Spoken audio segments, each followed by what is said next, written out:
nombre es Luis Vargas Santiago, integrante del Comité Científico del 43 Coloquio Internacional en Historia del Arte, Lógicas de Dominación y Resistencia, y en nombre de la Secretaría de Cultura de Jalisco y del Instituto de Investigaciones Estéticas de la UNAM, les damos la más cordial bienvenida a esta hermosa capilla en el Museo Cabañas. Para dar inicio a la inauguración de este coloquio, les quiero presentar al Presidium, pero antes les voy a pedir que por favor todas las fotografías sean sin flash y que además no se acerquen a los murales. No los toquen especialmente.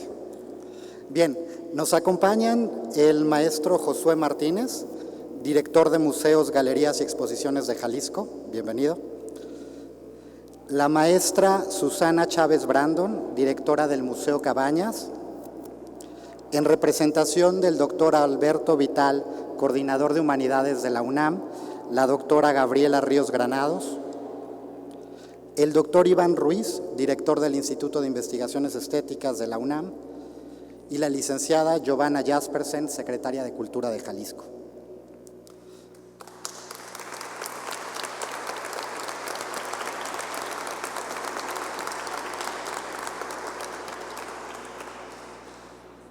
Damos la palabra a la maestra Susana Chávez Brandon, directora de este Museo Cabañas.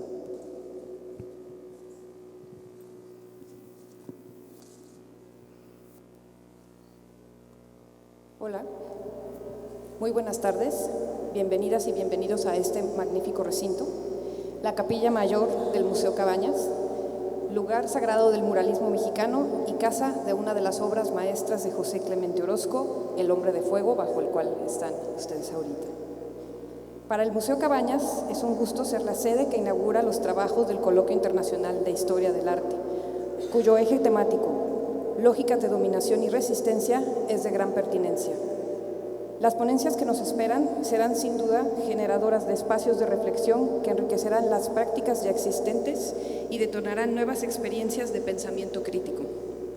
Quisiera agradecer al Instituto de Investigaciones Estéticas de la UNAM, en especial a su director, el doctor Iván Ruiz, así como a la secretaria de Cultura de Jalisco, Giovanna Jaspersen, tanto por la iniciativa de realizar en Jalisco la presente edición del coloquio, como por darnos hoy la oportunidad de escuchar a un conocido ya de este espacio, el doctor Renato González Melo. Sean sin más todas y todos bienvenidos al museo. Gracias.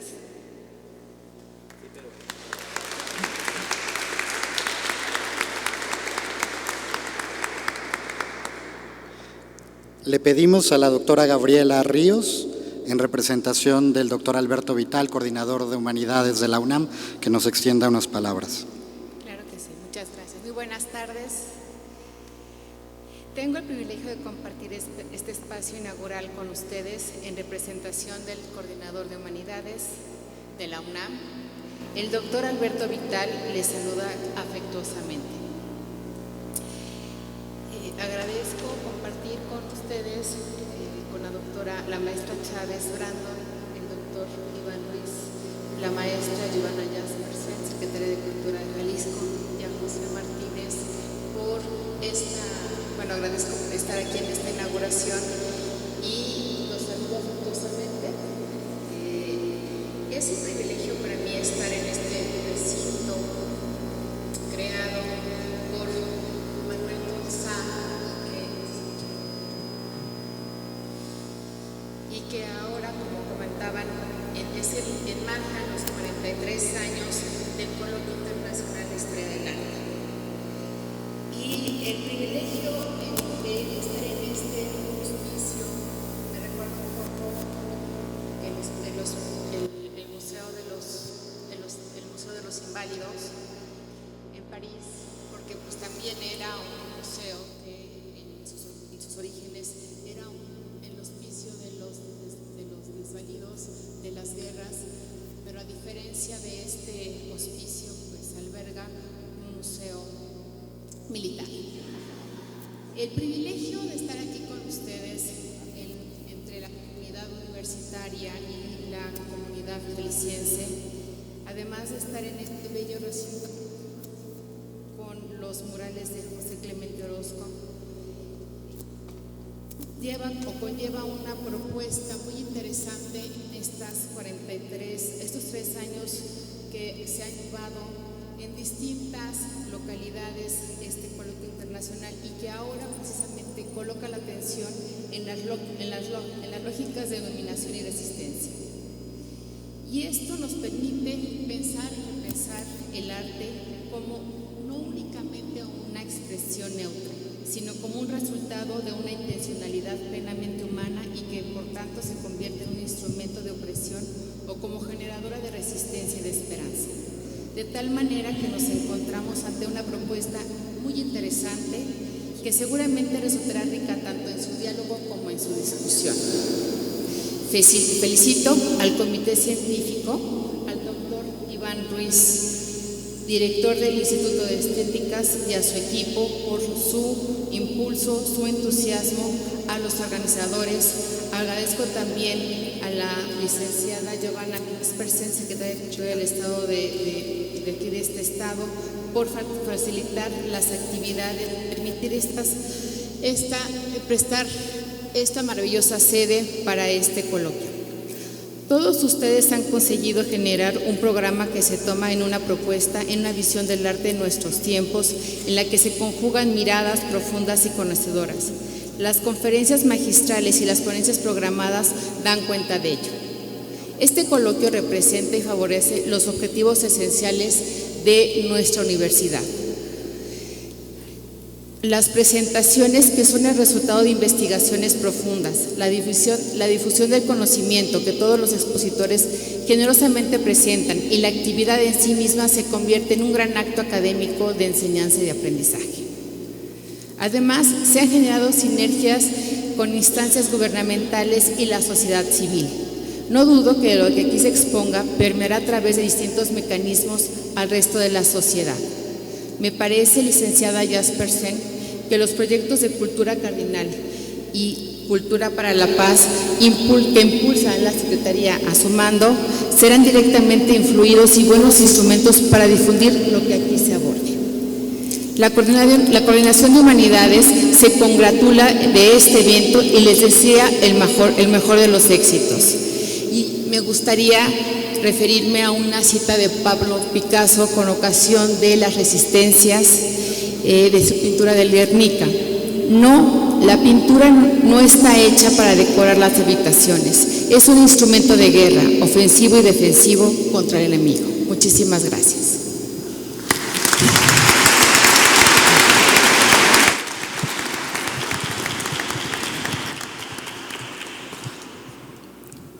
Muchas gracias. Le pedimos al doctor Iván Ruiz, director del Instituto de Investigaciones Estéticas, que nos dirija unas palabras. El comité científico de este coloquio, integrado por los colegas Mariana Aguirre, Elena Chávez MacGregor, Enrique Díaz Álvarez, Patricia Díaz Calleros, Rita Eder, Mariaretti Gers, Miguel Rábago Dorbecker y Luis Vargas Santiago, ha escrito en la convocatoria del mismo que alrededor del mundo las diferencias son aplastadas por prácticas y discursos fundamentalistas, xenófobos, supremacistas y de exclusión, que generan despojo, terror y violencia. Pienso que esta descripción esboza una metáfora precisa de estos tiempos violentos, aunque ello no signifique que se trate de una metáfora justa, pues sobre ella se dibuja precisamente un horizonte de injusticia, desigualdad e indiferencia que ha marcado el derrotero de la vida de miles de personas en todo el mundo. En este país hemos aprendido a la fuerza y por lo tanto sin querer a respirar entre los muertos, a caminar sobre una extensa fosa clandestina que corre de sur a norte, como la ruta que cientos de migrantes centroamericanos han emprendido tras su paso en La Bestia, el célebre tren que conduce a la frontera con los Estados Unidos de Norteamérica y donde la esperanza se cruza con la desilusión y tristemente con la muerte.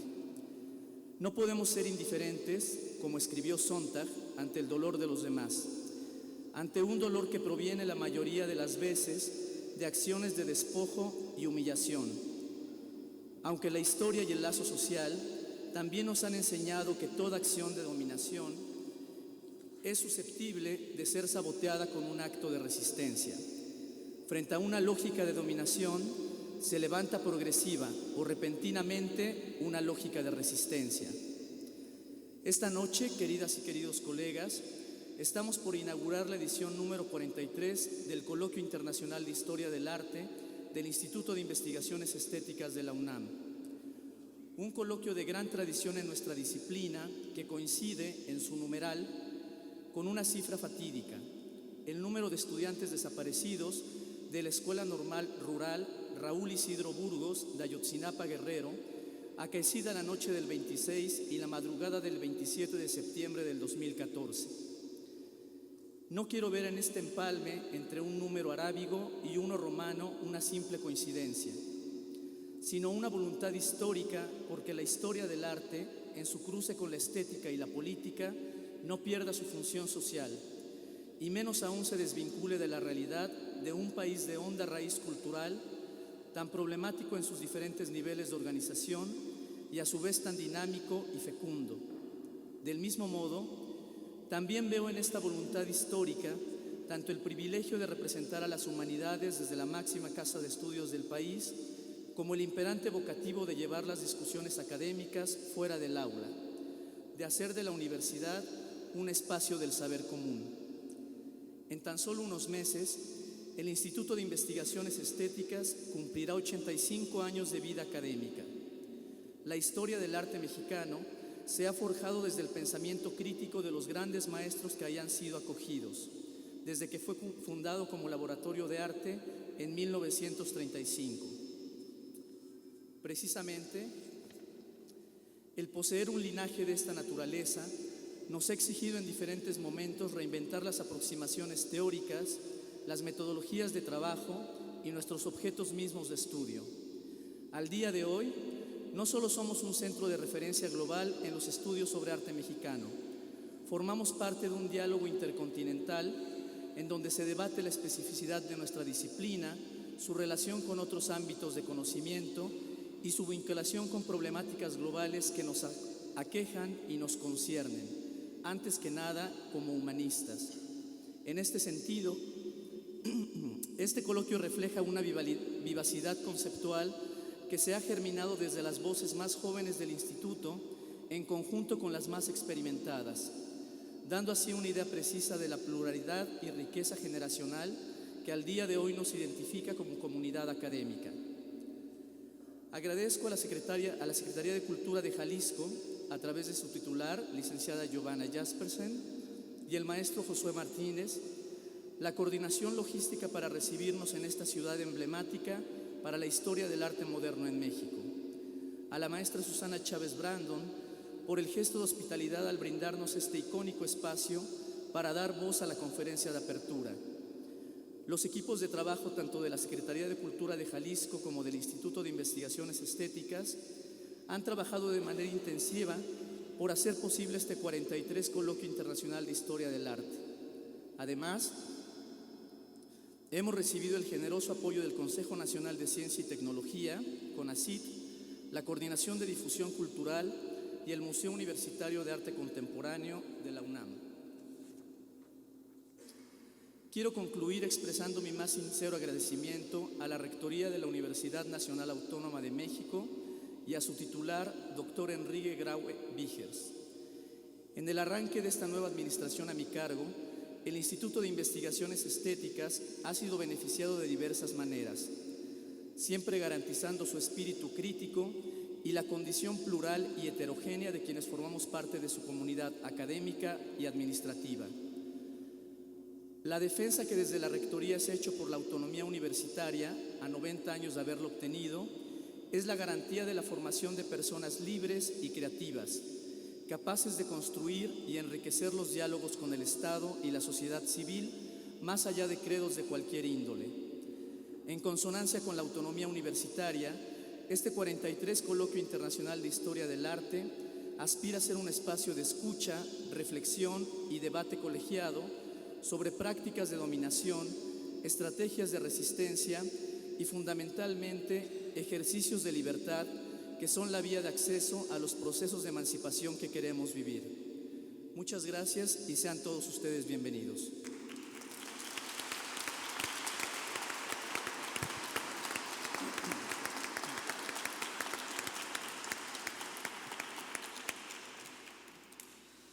Muchas gracias. Damos la palabra a la licenciada Giovanna Jaspersen, secretaria de Cultura de Jalisco. Hola, muy buenas tardes. A nombre del Gobierno del Estado de Jalisco, es un gusto poder darles la bienvenida esta tarde, agradeciendo a todas y a todos que nos acompañen y muy especialmente a quienes tengo el gusto de acompañar esta tarde en esta mesa por hacer posible que llegáramos a este día. La formación continua y especializada en la comunidad cultural y artística del Estado es uno de los compromisos más importantes que tenemos en la Secretaría de Cultura del Estado de Jalisco, tanto como utilizar el arte y la cultura como herramientas históricas y reflexivas para entender nuestros contextos actuales, hacer semilla y fortalecer lo nuestro más allá de los territorios y también de los tiempos, para transformar verdaderamente a través de la cultura. Todo a través de un diálogo estructurado y constante, comprendiendo la diferencia como un camino que nunca más sea una distancia, sino riqueza, y destacando la importancia de pensar las artes desde diferentes puntos y con muy diversos actores. Así, el 43 Coloquio Internacional de Historia del Arte es una de las 3 actividades que en este 2019 forman parte del convenio de colaboración firmado por la Secretaría de Cultura del Gobierno del Estado de Jalisco y el Instituto de Investigaciones Estéticas de la Universidad Nacional Autónoma de México. Alianza con la que reafirmamos el papel que tiene nuestro Estado como uno de los protagonistas de la estética e historia cultural de México, pero también celebramos la disposición de la universidad a través del Instituto de Investigaciones Estéticas por subrayar la categoría de nacional en la máxima casa de estudios de nuestro país, para que lógicas y reflexiones no se limiten a su sede habitual. Y es que no es lo mismo hablar de Jalisco y su estética desde otro sitio que en su contexto. Y queríamos que sucediera así. Queríamos hablar de Orozco mientras su trazo nos cobijaba, que se analice en María sus ausencias y sus presencias en diálogo con sus paisajes. Hablar de la vanguardia de los cuerpos retratados por Librado García desde las calles que cobijaron su estudio y de Murillo teniendo por fin en el horizonte lo inenarrable de nuestros cerros. Así que este coloquio regrese a Jalisco casi 20 años después es también una resistencia, desde las artes y su lectura, desde los territorios, los otros territorios, desde la necesidad de diversificar las voces que construyan una mirada de lo nacional o no, pero desde todos los centros, logrando una mirada expandida y verdaderamente descentralizada. Asumimos la honra y la responsabilidad que significa recibirlos y construir nuevos diálogos, agradeciendo el esfuerzo que se ha hecho por el desplazamiento y la construcción mancomunada de este coloquio, especialmente la disposición que ha puesto el doctor desde las primeras charlas para que así sucediera, así como a todo el cuerpo de investigación y las personas que desde Jalisco estamos construyendo la cultura y las artes. El arte ha sido históricamente estandarte y ejercicio de paz en tiempos de barbarie y crisis social, para los panoramas indigestibles que reconocemos hoy y los que resistimos en el cotidiano lo necesitamos. Por eso, desde el Gobierno del Estado, hemos buscado un proyecto donde la cultura pueda ser estratégica y nunca más accesoria, sino resolutiva y curativa a todo aquello que tradicionalmente se ha identificado como problemas culturales. Estamos seguros de que en las artes habita también la posibilidad de sabernos distintos, el discurso y denuncia frente a la xenofobia, el racismo, el separatismo, el machismo y la discriminación, como espacios donde se articulan y canalizan las resistencias, tejiendo formas inéditas de creatividad y modelos de experimentación en relación al futuro que queremos construir hoy. En los territorios expandidos que nos ofrece la cultura, además, tendremos la oportunidad de que la reflexión llegue a escenarios lejanos como Cuba, Argentina, Brasil o incluso Japón, comprendiendo que finalmente no somos tan distintos y que a lo largo de la historia a todos nos han dolido y nos duelen las mismas cosas. El coloquio, en sus ponencias y ponentes, es una posibilidad de discusión histórica y pendiente, la de la dominación, la resistencia, desde la conquista hasta los desaparecidos, para que el Estado y la palabra autoritario ya no sean dos palabras que suelen escucharse juntas. Es un camino para conocer nuevas formas de evocar la resistencia, pero especialmente el diálogo. Queremos que este diálogo irradie y dejar frutos. Eso es precisamente lo que buscamos. Sean todos bienvenidos y muchas gracias.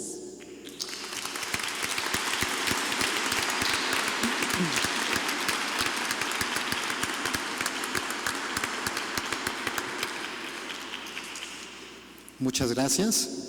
Invitamos al doctor Iván Ruiz, a hacer la declaratoria formal de inauguración de este 43 Coloquio Internacional de Historia del Arte. Sí, les pido por favor si nos pueden acompañar de pie.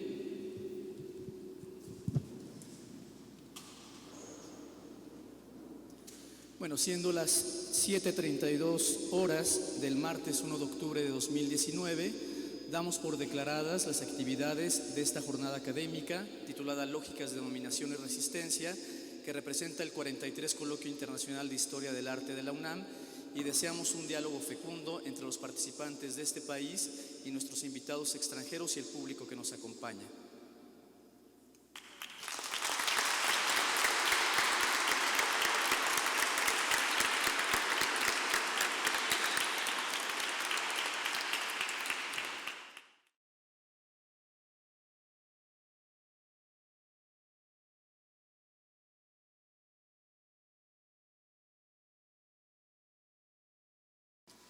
Bueno, y para dar inicio con este programa de actividades, es una nueva tradición de este coloquio invitar a uno de los investigadores del instituto a dictar la conferencia de apertura.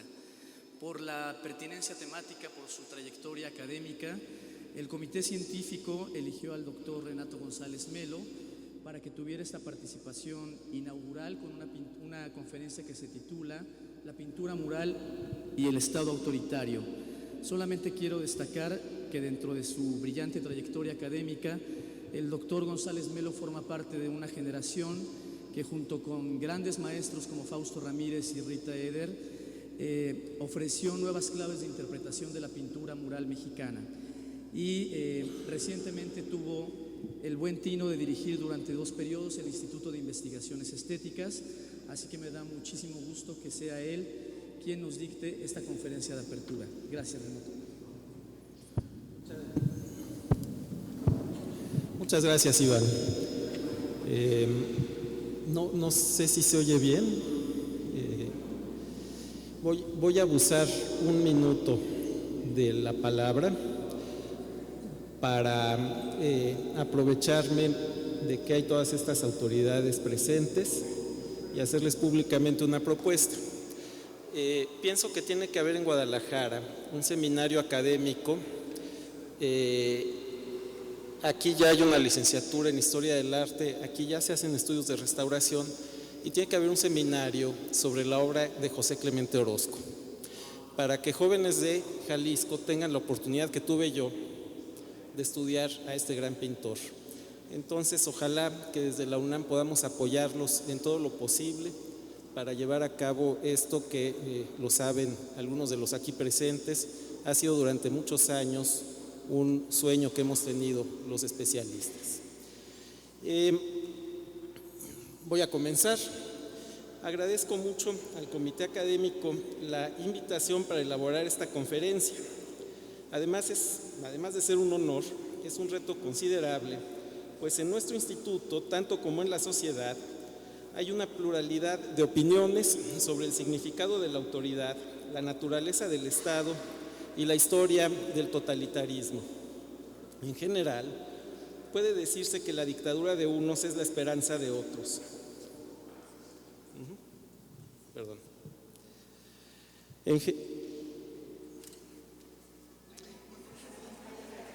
En general, puede decirse que la dictadura de unos es la esperanza de otros, que la democracia de aquellos es la tiranía del otro lado. Vivimos una situación polarizada. El fin de la Guerra Fría y el inicio de la mundialización radical del comercio y la cultura parecen haber traído la materialización de diversos fantasmas. Los países gobernados por partidos comunistas someten a sus poblaciones a formas de capitalismo de ferocidad inédita. Las así llamadas democracias occidentales tienen presidentes que aspiran a imponer sus mayorías electorales por encima de la división de poderes, desdeñan el papel crítico de la prensa y aman los rituales militarizados. La historia de las dictaduras europeas de los años 30 es hoy un tema erudito.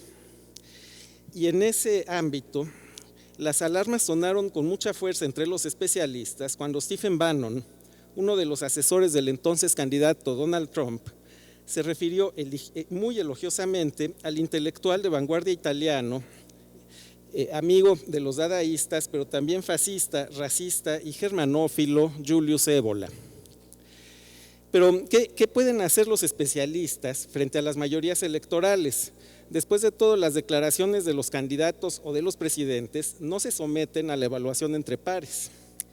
Los artículos publicados por Pablo Picato y Federico Finkelstein, así como el libro de este último, Del fascismo al populismo en la historia, son ejemplares por su argumentación responsable, inteligente y llena de matices, por su investigación sobre dos términos, fascismo y populismo, que aparecen con demasiada frecuencia en la prensa cotidiana y en los millones de argumentos, tan iracundos como pasajeros, de los sistemas de interacción social en Internet. Pero fascista y populista son adjetivos que se utilizan profusamente, se utilizan mucho porque se han vuelto ilegibles y opacos. Me dedico a la historia del muralismo mexicano. Fue un arte de Estado, ya fuera como arte de propaganda o como en los murales de Orozco, en este mismo recinto, porque se planteó como crítica del poder. Es por eso que, entre otras posibilidades, le he dedicado bastante atención y esfuerzos a comprender la obra de José Clemente Orozco. Comparto con entusiasmo lo que dice el pintor en su autobiografía, y es una sola frase: cuando alguien dice sí, es necesario decir no. Pero un historiador no puede hablar solamente de las cosas con las que está de acuerdo, así que esta noche no hablaré sobre Orozco. Cuando preparé esta conferencia, yo no sabía que iba a tener lugar en este recinto, en este lugar. Cuando me enteré hace menos de 15 días, pensé en cambiar de tema porque me voy a referir a esta obra de Diego Rivera, a quien Orozco hizo objeto de críticas muy severas, sobre todo críticas de orden ético que comparto. Pero prefiero seguir adelante con la investigación que sí hice. Yo no tengo, como José Clemente Orozco, críticas personales sobre Diego Rivera, pero sí me parece necesario ampliar el arco del análisis crítico sobre su obra. De hecho, voy a analizar una de las obras más problemáticas de Diego Rivera, posiblemente la más cuestionable, o que por lo menos es la que más me incomoda a mí. Es el mural del Palacio Nacional. Siempre me ha parecido que recibe una atención mucho mayor que sus méritos por parte del público, que son mejores los murales de Rivera en la Secretaría de Educación y mucho mejores los de Orozco en San Ildefonso. El mural del Palacio Nacional promueve el tipo de historia oficial que mi generación aprendió a detestar. Es autoritario, edulcorado y prolijo, pero nos dedicamos a entender las obras de arte, no a pelearnos con ellas. Así que procedo con una disculpa para mi admirado José Clemente Orozco. Él habría sido ideal para un coloquio que hablara de la crítica del poder, la democracia y la libertad. Este coloquio se trata de lo contrario.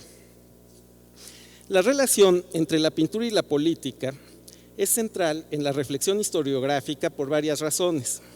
Por las semejanzas del largo régimen del Partido Revolucionario Institucional con los totalitarismos y populismos del siglo XX, por la circunstancia de un arte que usa recursos de la vanguardia para la construcción de un arte oficial y por la suposición ética de que los artistas deberían rechazar cualquier condicionamiento, particularmente cualquier condicionamiento político en su producción. Enfrentadas con el mural de Rivera, voy a plantear dos cuestiones de método y teoría, que va a ser realmente una. Quería hacer alguna digresión sobre la noción de arqueología, pero no es de lo que voy a hablar. Es más bien una pregunta de naturaleza teórica, y es esta: ¿es posible hablar del nacionalismo mexicano como una religión de Estado? ¿Se puede? ¿Es posible en general hablar de una religión política? ¿Pueden los estados totalitarios concebirse como sistemas que administran una fe? ¿Pueden equipararse los rituales políticos con los rituales religiosos? Los orígenes de esta controversia pueden rastrearse hasta la antigüedad, pero es un debate moderno.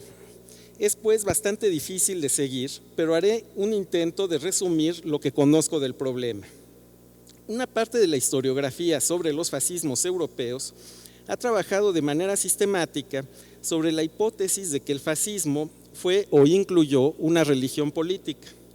Las obras más notorias a este respecto son las de George Mosse, entre otras Denationalization of the Masses, y Emilio Gentile, Il culto littorio, además de Fascismo di Pietra. De acuerdo con este planteamiento, los rituales liberales del siglo XIX en Alemania e Italia dieron lugar a los rituales y cultos de los fascismos. Esta línea de interpretación ha dado lugar a distintos estudios y existe una revista especializada, Totalitarian Movements and Political Religions, dedicada a esta perspectiva. De acuerdo con la misma, los fascismos tuvieron un ritual y una fe que pueden considerarse parte de sendas religiones, aunque el adjetivo político, religiones políticas, siempre marca una diferencia frente a las otras religiones, las creencias acerca de lo sobrenatural, la vida y la muerte o el sentido de la existencia. Quizás algunos de los estudios más interesantes a este respecto son los que publicó Sergio Luzzatto acerca de los cadáveres, respectivamente, de Giuseppe Mazzini y Benito Mussolini. Los destinos de ambos cadáveres rivalizan con las historias mexicanas de la pierna del dictador Antonio López de Santana y la mano de Álvaro Obregón o la momia de Fray Servando Teresa de Mier. Algo habrá de la mano de Obregón. A diferencia de Santana, cuya extremidad fue profanada por el pueblo de la Ciudad de México, el cuerpo de Mazzini fue depositado en una tumba y se convirtió en un hito para los cultos públicos de la República Italiana. El cuerpo de Mussolini, en cambio, tuvo una suerte parecida, pero más violenta, a la del dictador mexicano. Fue uno de los símbolos de su autoridad, le gustaba fotografiarse sin camisa, luego fue objeto de repudio y escarnio público, sucesivamente fue robado por grupos políticos neofascistas, ocultado y separado en pedazos, porque el ejército de Estados Unidos se llevó un cacho de su cerebro para someterlo a estudios científicos. La mano de Álvaro Obregón, un general y presidente revolucionario, se conservó a la vista de los visitantes en un monumento de la Ciudad de México hasta los años 90. Los estudios sobre la religión política están generalmente bien documentados, a veces en forma profusa y animada, y son convincentes en su relato, pero no tanto en su teoría. El problema con esta aproximación no es tanto que califique a un sistema ideológico como religión, sino, como aduce Stowers, que incluso contra las intenciones de muchos que lo usan, el concepto está demasiado mezclado con presupuestos religiosos que son normativos para ciertos tipos de cristianismo para ser útiles analíticamente. Este punto de vista normativo no debería sorprender, ya que el concepto era importante entre ciertos tipos de oposición cristiana al nacionalsocialismo en los años 30 y 40. En suma, detrás de la idea de religión política puede haber la acusación bastante habitual en círculos afines a la doctrina social de la Iglesia Católica del siglo XX, a la Acción Católica, de que el problema de los fascismos no fueron sus ideas religiosas, sino que trataron de convertirse en una religión falsa. Más que una teoría sobre la sociedad, la idea de una religión política puede llevar en alguno de sus extremos a una acusación de herejía. Stowers señala que hay un cierto antropomorfismo en las teorías de la religión política. No solo se asume la constitución de la sociedad como un a priori, además se le atribuyen necesidades, carencias y pasiones. Se supone que la religión cumple funciones necesarias y que los estados laicos cumplen esas funciones en forma incompleta o equivocada, pero que de no existir serían una carencia. No sigo a este autor en su argumento central, que en el extremo llevaría a negar cualquier dimensión social en la articulación de las religiones. Eso sería absurdo, pero me parece acertado al señalar que las teorías de la religión política descuidan la dimensión personal, incluso la dimensión íntima de los sentimientos religiosos. Que esto pueda o no considerarse una construcción social pertenece a otro orden de discusión. Los sentimientos religiosos convocan a grandes rituales de masas parecidos a las ceremonias políticas. La teología suele determinar los saberes sistemáticos, pero también los sentimientos y la teología permiten decir, como decía San Juan, y quedéme no sabiendo, toda ciencia trascendiendo. Lo que las teorías de la religión política no explican desde mi punto de vista es la construcción o a veces la destrucción del individuo.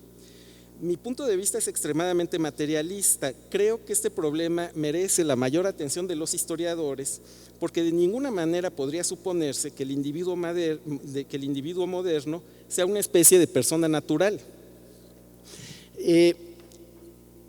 El problema de las teorías de la religión política es que se concentran estrictamente en la dimensión pública de la fe, y una fe que solo tuviera una dimensión pública o ideológica, como hubiera dicho Marx, sería una religión bastante extraña.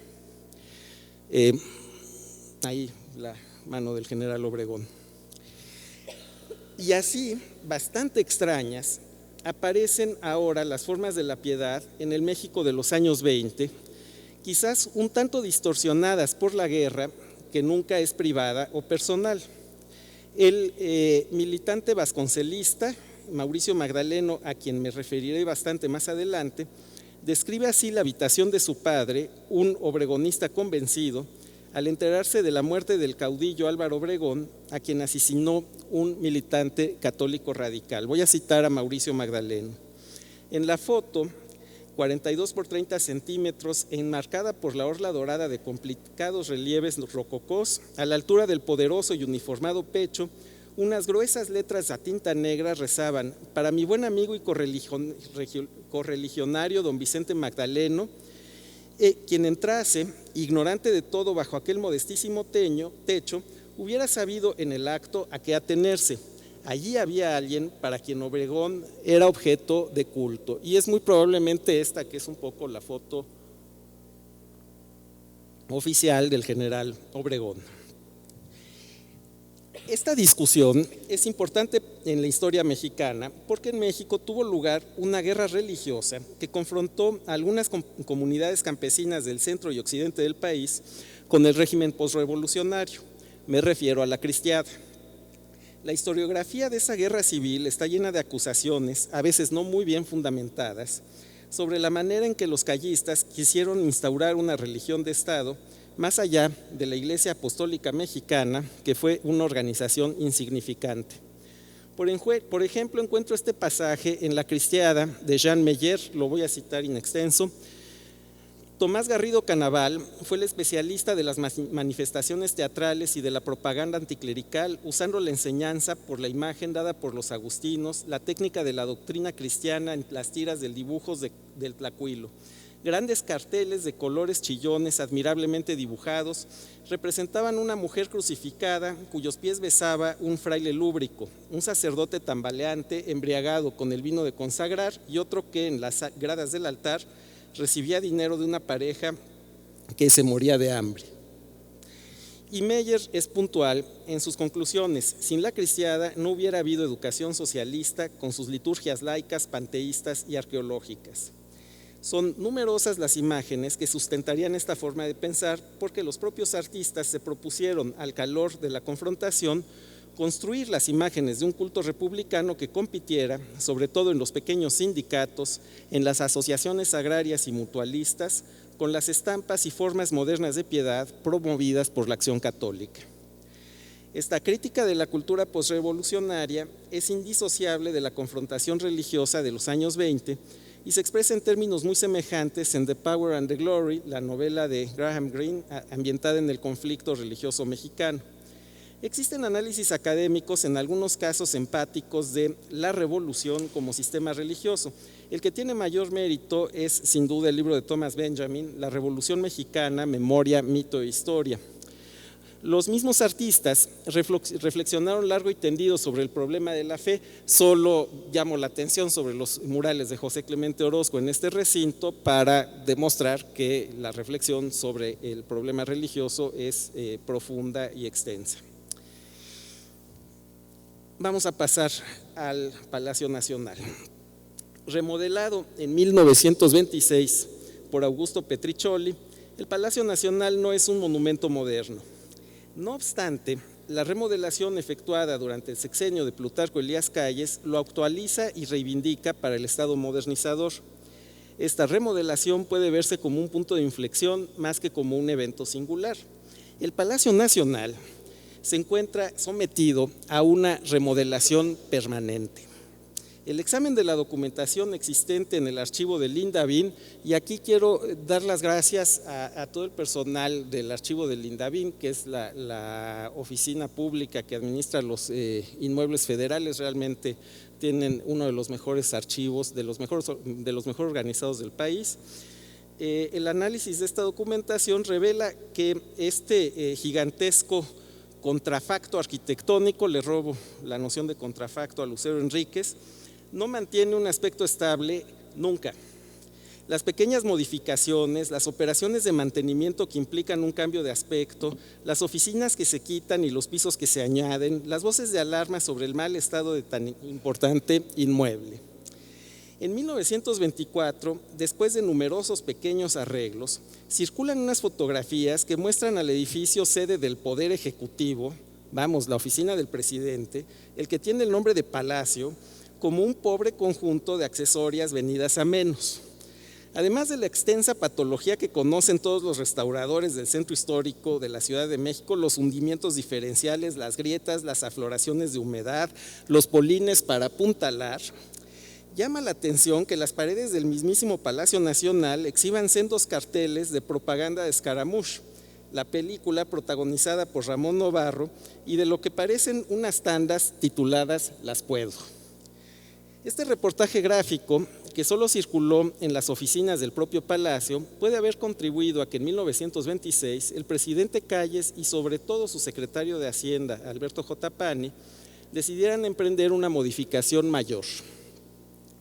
No fue solamente la construcción de un piso más. Hago notar algo que difiere de las ideas que pudieran tenerse sobre Calles, pero también sobre la arquitectura llamada neocolonial. A diferencia de lo que se hizo con la sede del Banco de México, que fue remodelada en un estilo Art Deco, sin muchas concesiones bajo el mismo Alberto J. Pani, el Palacio Nacional fue remodelado siguiendo las pautas de una arquitectura neocolonial que también había determinado la ampliación de la Escuela Nacional Preparatoria, el proyecto del Centro Escolar Benito Juárez y otras edificaciones parecidas. Hago notar que el neocolonial es hasta los años 30 un estilo que los revolucionarios aprecian bastante. Será un poco después, con los proyectos del Sanatorio de Huipulco, la Secretaría de Salud de Carlos Obregón Santacilia y más todavía con el ambicioso plan de construcción de Juan O'Gorman para el Distrito Federal ya en 1932, que el Estado modernizador se adhiera en forma categórica a los estilos modernos. El neocolonial en 1926 es arquitectura moderna. Aún así, la remodelación es modesta e historicista. Esta remodelación modesta historicista del palacio contrasta, por ejemplo, con la intervención mucho más radical que hizo el ingeniero Federico Méndez Rivas en el convento de la Encarnación cuando se convirtió en la Secretaría de Educación Pública. Ahí las formas de la arquitectura colonial habían sido intervenidas con severidad, yo diría que con algo de crueldad incluso, sobre todo en las fachadas, para convertirlas en una especie de renacimiento de acero, al que le falta ya poco para la arquitectura fascista que prevalecerá, por ejemplo, en la Suprema Corte de Justicia. Aunque la noción de estilo podría brindarnos algún principio de racionalidad, en general esta intervención fue bastante caótica. Cito ahora otro curioso documento sin firmas, lleno de autocríticas, que probablemente sea de 1928, en el que los responsables de la obra explican los motivos de una demora en las obras. No son los arquitectos, que para entonces habían concluido su encargo, estaba siendo remodelado todo, no solo el segundo piso. Fuera de la fachada que se construyó, dicen, todos los demás trabajos que se han llevado a efecto en Palacio Nacional no necesitan la dirección de un determinado arquitecto, pero dicen enseguida, los presupuestos han sido globales y sin planes previos de trabajo, por lo que siempre se han sobrepasado en grandes cantidades. Ningún trabajo se ha concluido dentro de los plazos prevenidos. El autor anónimo decía que esos retrasos siempre se habían justificado y, en fin, todo había sido muy caótico, la compra de herramientas, la compra de materiales, y el autor del documento pedía urgentemente una reorganización para poder terminar decentemente. Esta falta de control era el resultado de un dato político, de una decisión política importante.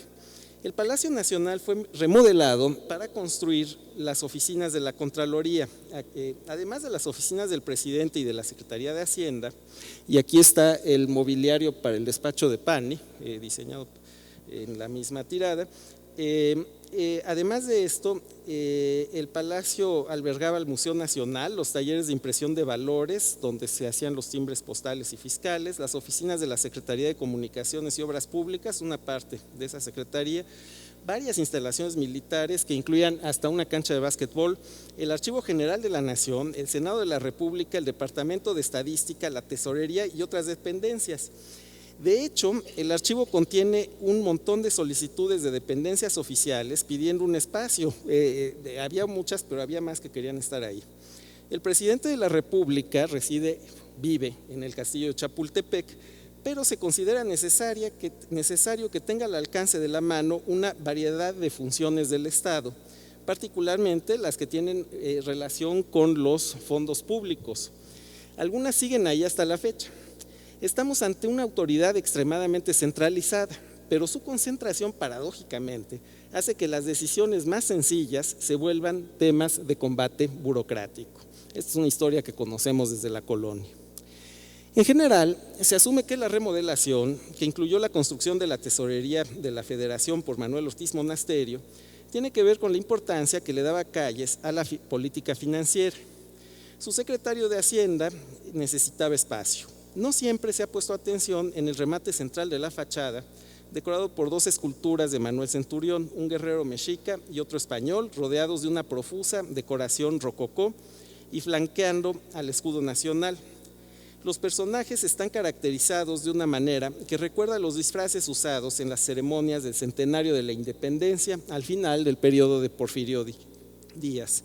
Las figuras de los guerreros están sobre la campana de Dolores, la que se supone que sonó Miguel Hidalgo al iniciar la Guerra de Independencia, que a su vez se encuentra encima del balcón presidencial desde el siglo XIX. Esto le otorgó al ingreso del palacio un cierto tono alegórico, como si se tratara de cruzar un arco triunfal, pero según varios documentos fotográficos y fílmicos, el ingreso por esta puerta ha estado en general bastante abierto y muchos de nosotros hemos pasado por ahí varias veces. Como señala Itzel Rodríguez en su tesis sobre este mismo mural, hay varios indicios de que el gobierno de Calles tenía el proyecto de encargar a Rivera la decoración de la escalera desde 1924 y hay bocetos que datan de 1927. Sin embargo, tendría que llegar el interinato de Emilio Portes Gil para que el proyecto pudiera comenzar, seguramente por intercesión de Marte R. Gómez.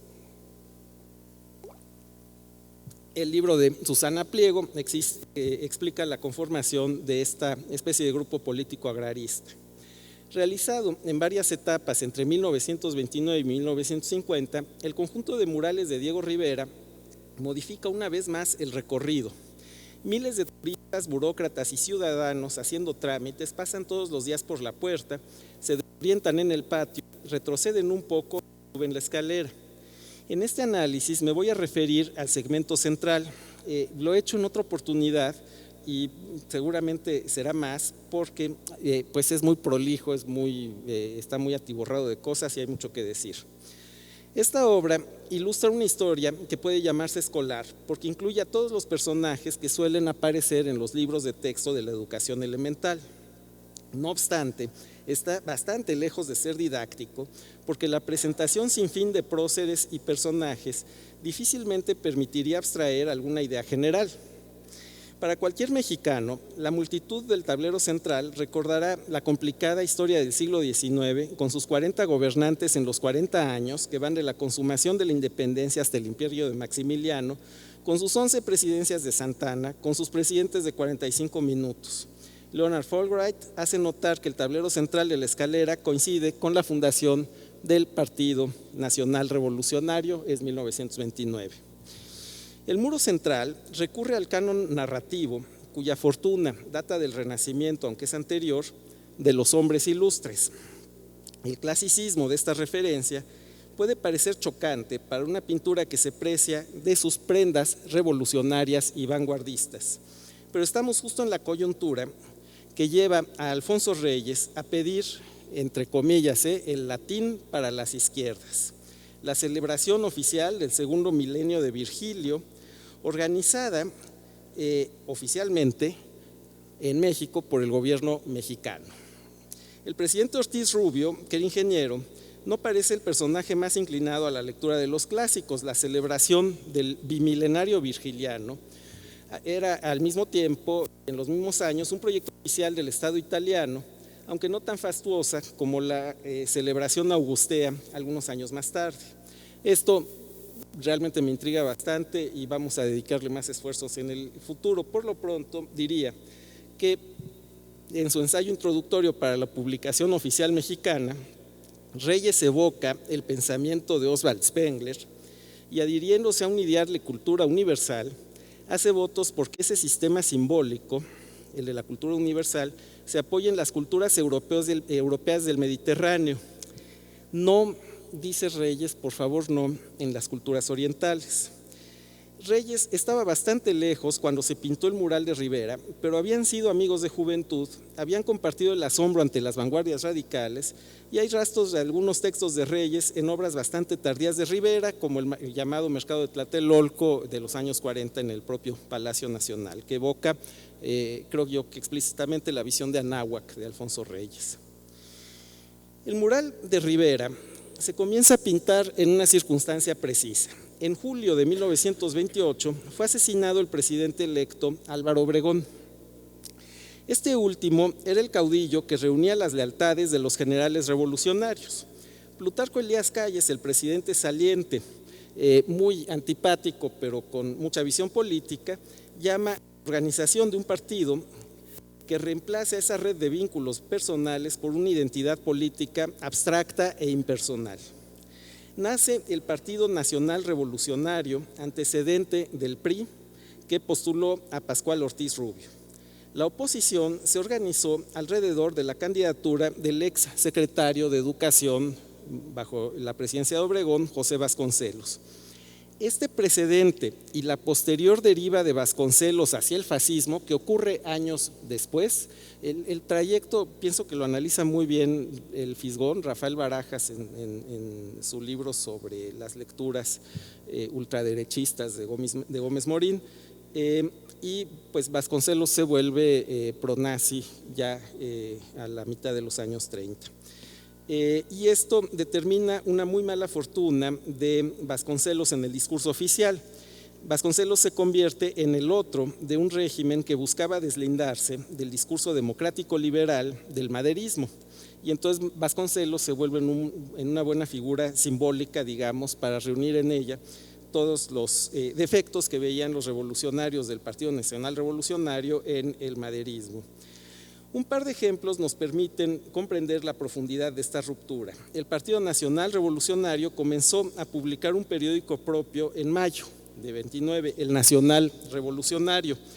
Órgano de propaganda oficial, el Nacional merece atención no por la veracidad de sus reportajes, su veracidad era muy escasa, sino por sus métodos.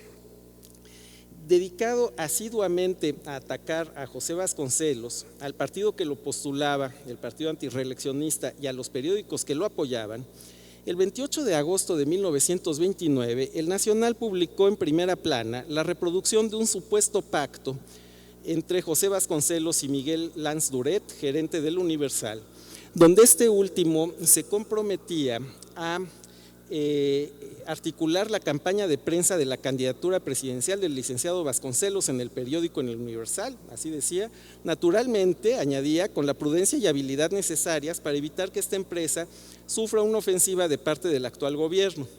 A cambio, Vasconcelos supuestamente se comprometía a incluir a Lanz Duret en su gabinete. Esta hoja que está en medio de la plana del Nacional es el supuesto convenio. Este es más falso que un billete de a 2 pesos, y el Nacional apenas le dedica el Universal apenas le dedica una columna a decir que es evidente que nada de eso es cierto. Esta es una historia vieja de 90 años, pero los métodos de acoso electoral que organiza el naciente Partido Nacional Revolucionario van a ser duraderos. Incluyen el asesinato selectivo de militantes, el descrédito de los opositores y una técnica para intervenir en las elecciones.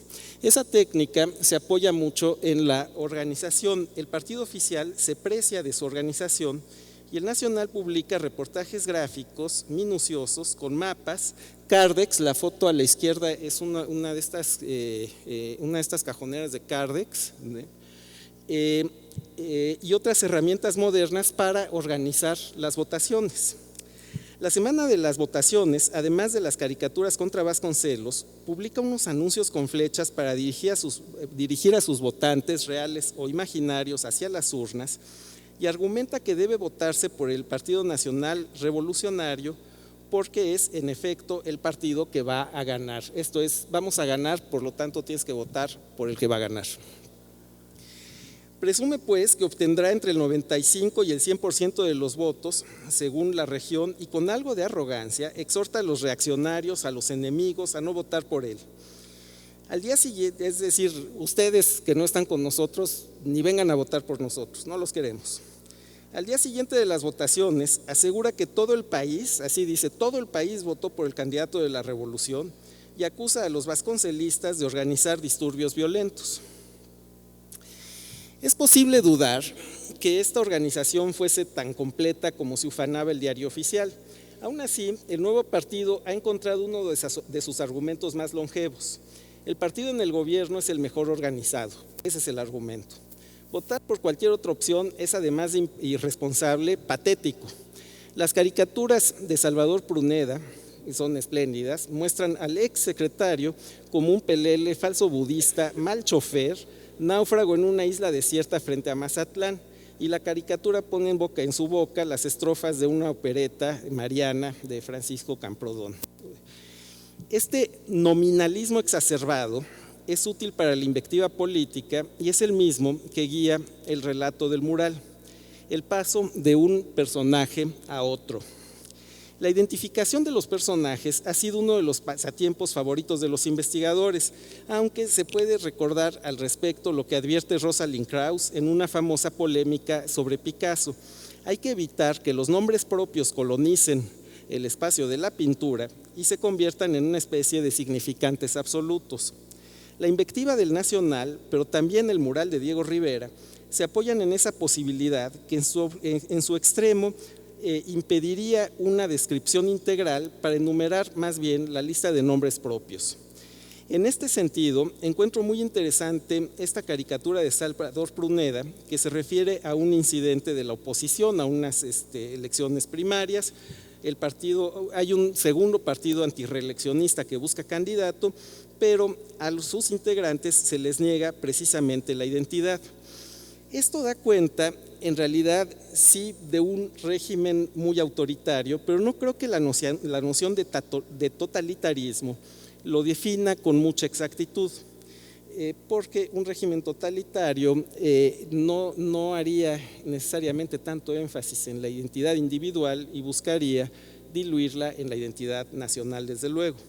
Lo que aparece aquí es una especie de nominalismo universal, y uso esta expresión, nominalismo universal, con bastante conciencia de que es un oxímoron, y lo uso con toda mala intención, porque después de todo el partido que instauró este régimen acabó llamándose Partido Revolucionario Institucional, así que pues puede tener un nominalismo universal, ¿por qué no?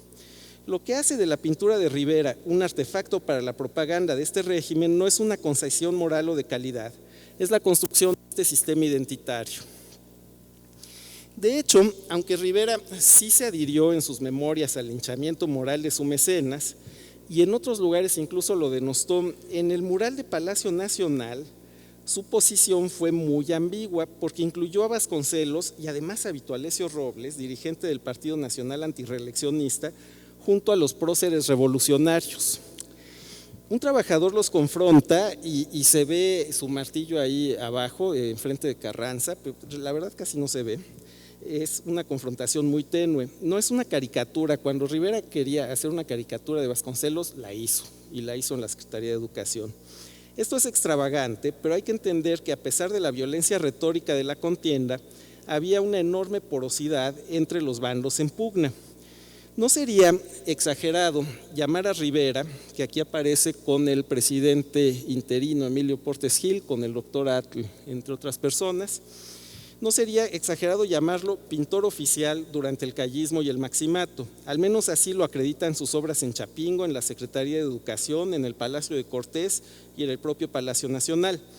Los documentos dejan pocas dudas sobre su adhesión al régimen y en su correspondencia publicada hay alguna carta a Emilio Portes Gil en la que se refiere a Calles de manera afectuosa y familiar como el viejo.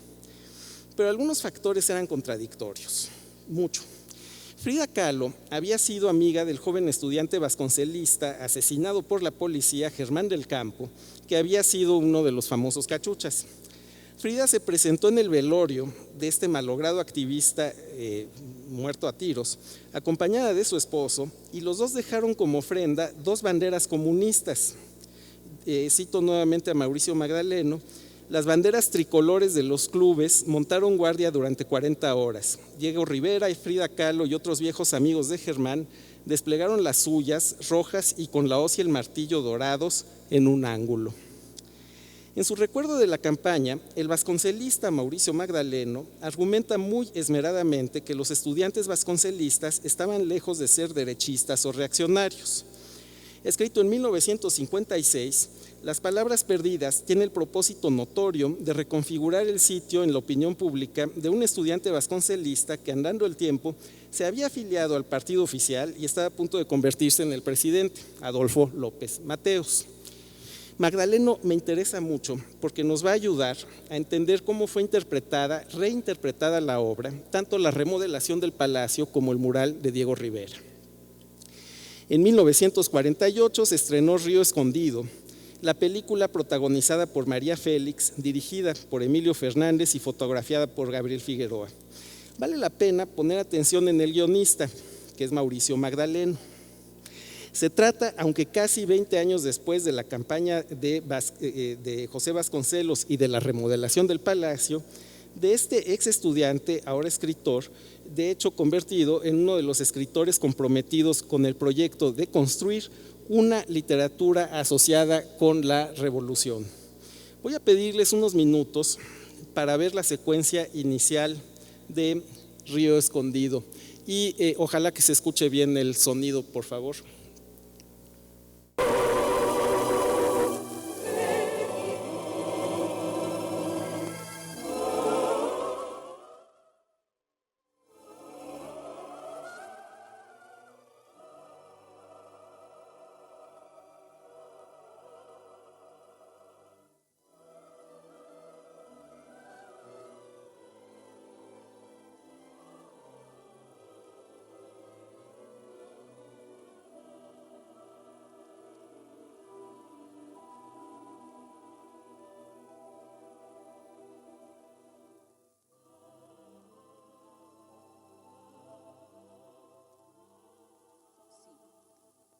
Yo soy la campana que llamó a la libertad a tu pueblo.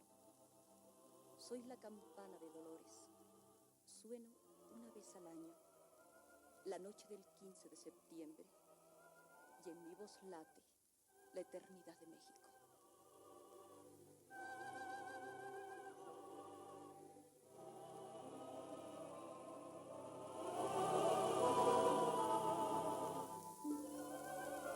Yo soy el patio mayor del Palacio de Cortés y de Juárez, el patio de los presidentes de México y el corazón de tu patria. Si sientes que te anonadas con el peso de mi grandeza, es porque soy la historia, sea lo que vienes y la emoción que te embarga.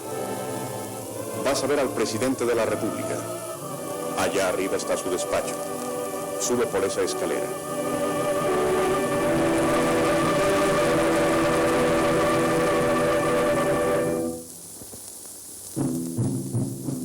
Esta es la historia de tu pueblo, la historia del pueblo de México. Volcanes extintos que remedan altares y una vieja raza cobriza que encontró el secreto de la vida en los ritmos de la tierra, la danza y las estrellas. La raza que hizo de la flor un culto y levantó pirámides a Huichilobos y a Quetzalcóatl. He aquí nuestros orígenes, sangre y lumbre, genio de España y genio de Cuauhtemotzin. Una boda que por cruel parece expresar la fatalidad que toda vida nueva requiere para fincar raíces de patria. He aquí a los inspirados de nuestra independencia: Hidalgo, Morelos, Mina, Guerrero, Iturbide. 1847. En Chapultepec, los niños héroes escriben una página de oro defendiendo el suelo mexicano ante la invasión norteamericana. 1862. México vuelve a regar con sangre sus campos de batalla contra la invasión francesa. Después, como una culminación de tanta pasión de pueblo, los hombres de la Reforma. Juárez, uno de los hombres más ilustres del mundo, que ha sido y seguirá siendo a través de los tiempos ejemplo de fe y de patriotismo. El ímpetu de la Reforma se convierte en paz. México logra su primera suma, Porfirio Díaz. Después, como para abrir otra vez con sangre otra página de esperanza, el huracán de la Revolución. Madero, Carranza, sangre de México. Un pueblo se levanta y el reloj de la historia marca una hora distinta.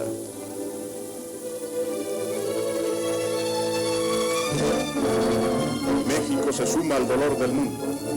En un mar de confusiones, la patria se desgarra y sufre en la sangrienta lucha de la revolución social por la dignidad humana, por la verdad que está en sus campos, en sus fábricas y en sus hijos. Semillas tiernas que siembran las manos de los maestros en los surcos fecundos de la escuela, para germinar en hombres fuertes del mañana, almas limpias que han de forjar el futuro glorioso de la patria. Pero corre que llegas tarde a tu cita.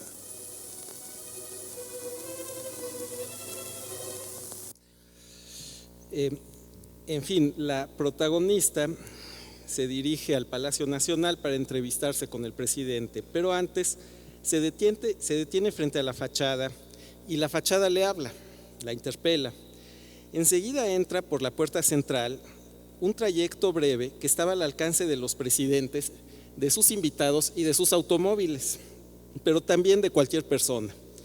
Ahora es el patio central el que le habla y le dice esta frase que me impresiona mucho: si sientes que te anonadas con el peso de mi grandeza, es porque soy la historia. Luego es el mural el que le habla. Esta es propaganda como la hubiera querido Luis Althusser.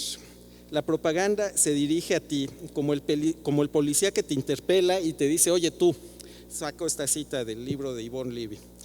Podemos imaginar, se trataba de generar un efecto semejante al planteado por Michelet frente a la Catedral de Notre Dame. Voy a citar a Michelet: toca esas piedras con cuidado, camina con suavidad sobre esas losas. Aquí ha habido un gran misterio. La Edad Media expresó su pensamiento más íntimo en la arquitectura. Las catedrales de París, de Saint-Denis, de Reims dicen más que los largos relatos. Aunque Mauricio Magdaleno se preciaba del realismo de sus novelas y la crítica contemporánea lo elogiaba por su lejanía de los tópicos apologéticos de la revolución, en su actividad como guionista de cine, Magdaleno parece bastante consecuente con el discurso oficial. No creo, sin embargo, que su guión un poco altisonante pueda considerarse religioso. Parece un sermón que se apoya en viejos ídolos para promover el culto a una religión en peligro de perder sus devotos, pero en realidad es otra cosa. El populismo de los años 40 y 50 es un ajuste de cuentas con la historia reciente de México y seguramente, aunque no en forma muy explícita, un ajuste de cuentas con la historia mundial. Cualesquiera que hayan sido los propósitos o características del régimen mexicano en su origen, en 1929, en los años 50 el sistema estaba en manos de sus opositores, de los que habían sido sus opositores 3 décadas atrás: López Mateos, el propio Magdaleno, en fin, la lista es larga. Son los jóvenes perseguidos los que ahora visten la banda presidencial y se detienen frente a los murales para interpretarlos. Quizás por eso fueron ellos quienes aspiraron a construir un discurso oficial en el que la conciliación prevaleciera sobre las diferencias, inhumando a todos los enemigos en el mismo cenotafio del monumento a la Revolución, a Calles con Cárdenas, a Villa con Carranza. La lista de vasconcelistas que llegaron a los años 60 en posiciones de responsabilidad o por lo menos convertidos en figuras públicas es extensa. Uno de ellos es el segundo sentado de derecha a izquierda, director de nuestro Instituto de Investigaciones Estéticas en los años 50 y 60, aparece muy joven en esta curiosa fotografía de abril de 1929 en el mitin de José Vasconcelos en el Teatro Politeama. Vasconcelos está desde luego en el centro de la foto, es el bigotón. A diferencia de Mauricio Magdaleno, Justino Fernández no hizo las paces con el Palacio Nacional ni encontró en el mural de Rivera las cualidades abstractas que le atribuye la película. En 1937, en el arte moderno en México, lo consideró un excelente pintor, especialmente decorador. Pero no hay que equivocarse poniéndolo en un lugar tan alto que se lo pierde de vista. Y lo consideró, en términos generales, un artista en declive. Apenas le dedicó algunas frases amables, pero distantes y secas, a la escalera del palacio. En 1952, cuando volvió sobre el tema con mayor detenimiento y madurez, reiteró su juicio negativo. Su descripción, ahora sí, fue meticulosa, profesional, extensa, y no cabe en estas líneas, pero me concentro en su conclusión, la voy a leer. Pero sí es indudable que el total de la escalera del Palacio Nacional produce un efecto excelente, bien que visto en detalle no conserva una calidad unitaria, si bien dominan formas estilizadas decorativamente y mientras hay trozos de primer orden, otros no alcanzan ese nivel. Parece que Rivera se enojó bastante por este libro. Aquí quiero llegar a una conclusión finalmente. El nacionalismo de los años 50, el del partido único, corporativo y longevo, no es la simple continuación de la cultura revolucionaria de los años 20. No creo que sea eso. Es en muy buena medida la crítica y hasta la negación de esa cultura de los años 20. Hay sí cosas de continuidad, pero a partir de los años 40 se construye un Estado nuevo sobre la estructura todavía vigorosa del Partido Nacional Revolucionario, que en buena medida destruye esa estructura o la modifica seriamente, y es lo que a mi juicio hacen Alemán, Ruiz Cortines y López Mateos. Este cambio no provoca una apertura democrática, más bien ocurre lo contrario. Y quienes lo llevan a efecto son en buena medida los opositores, los descontentos y los diferentes de los años 20.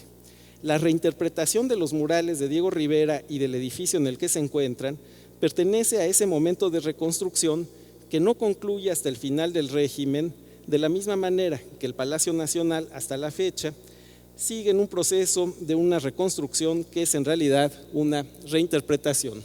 Muchísimas gracias.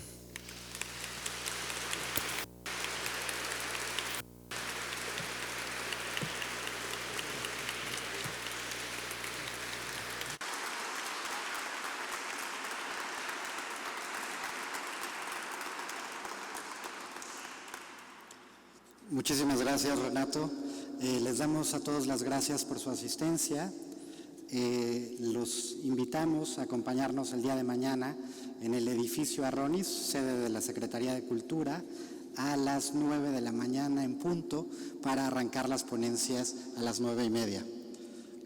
Un aplauso a todos.